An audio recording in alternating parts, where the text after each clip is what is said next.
Jerry, I'll start with you. You run several very large retailers. When you look at Amazon and its dominance, does it really worry you about the future of retail and what it means? It seems as if they get treated very differently by the public markets than other retailers. Well, rightly or wrongly, they are far ahead of everyone else in e-commerce. No one's even close. They are more than 10 times Walmart.com size, for example, to put it in perspective. Over half of all sales on the internet are on Amazon. Over half of all searches for products, when people are looking to buy something, are on Amazon.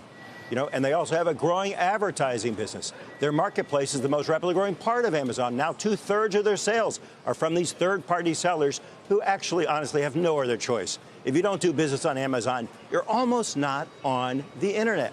So they have a lot of market power. There's absolutely no doubt about it. They're growing their delivery business. They're growing all over the place. Entertainment. They're launching satellites for e-commerce. They have the largest cloud business. So, inevitably, when somebody gets this large, it's going to be a political target. There's just no doubt whatsoever. This was absolutely inevitable, not just in the EU, I may point out, but also in the U.S. And just to close off a little, I think, some of the more recent actions they've taken have brought them down a few notches, so they're no longer seen as just a holy saint.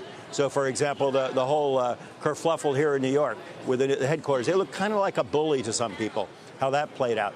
Even Jeff's personal life, which, up to him what he wants to do, all fine. But it brought it down to more human level to people. It wasn't any longer this sort of unassailable, wonderful good of a company. And of course, the unions have been after him for a very long time. And you see that playing its way out, also making them more of a target.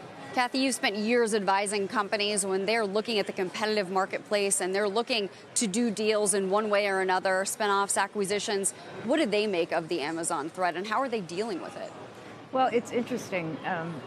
If you think about what's happened in the equity capital markets, Amazon has been an impediment to a lot of these retailers going public because they were such a threat. They were viewed as being so formidable. We've seen a change in this. So not only are the equity capital markets sort of hovering near highs, but within that, we're seeing a lot of successful market receptivity to retail, tech-centric IPOs, Chewy's, Revolve, the RealReal even. And the market is supporting losses, which is an interesting phenomenon. So yes, Amazon is formidable. Nobody disputes that, but I think what you're seeing is bright spots in other retailers which have high table stakes and are making inroads. Example different places would be in the market. Target?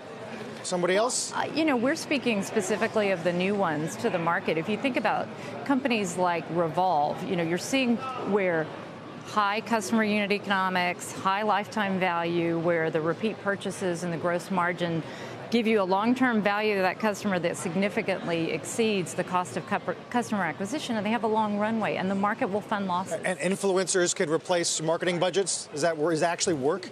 It is actually working. You don't need to be sitting on a floor to sell things any longer. Your go-to-market strategy can be very different, and it can be very digital.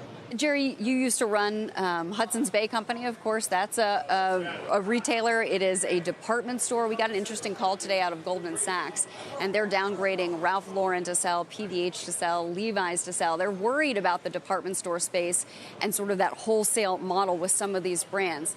You think that's warranted, a sell on those names? I think that the trends have been there for a very long time, and they're continuing unabated.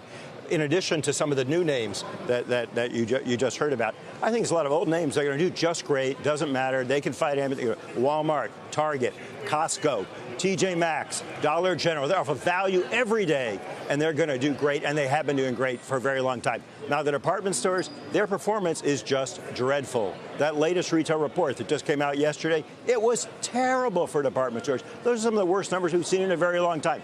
So it's not getting any better, it's getting worse. A lot of those names that Goldman downgraded are either department store dependent or they're mall-based stores or mall-based retailers, mall-based brands. And you see, the traffic is crashing so dramatically in these venues that there's no way you can be the best in the world. You can be the best at what you are, whether it's Macy's or Nordstrom or whatever, but you're the best in a losing battle. We could have had this conversation anytime over the last 10 years, by the way. I mean, Amazon being the elephant in the room and the decline of malls and department stores. I mean, this is just a long-term trend. It is, but there are a lot of winners. Vertical companies are really smart. Someone like a Nike or Lululemon, because they make their own products, they control the distribution.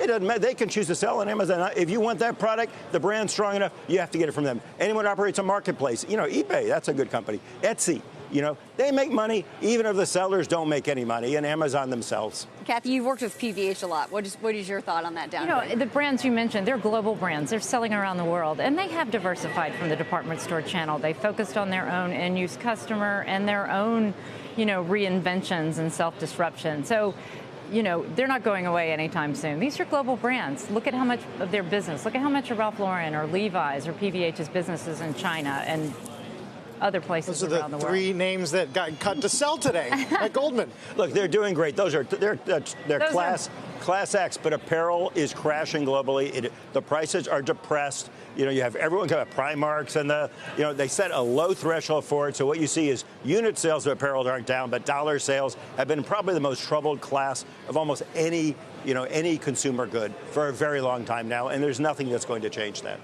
Cathy, what about the landscape for M&A right now in retail? We talked a lot about the IPOs. Some of these names revolve even to Chewy. But what about, deals? Any of that going on?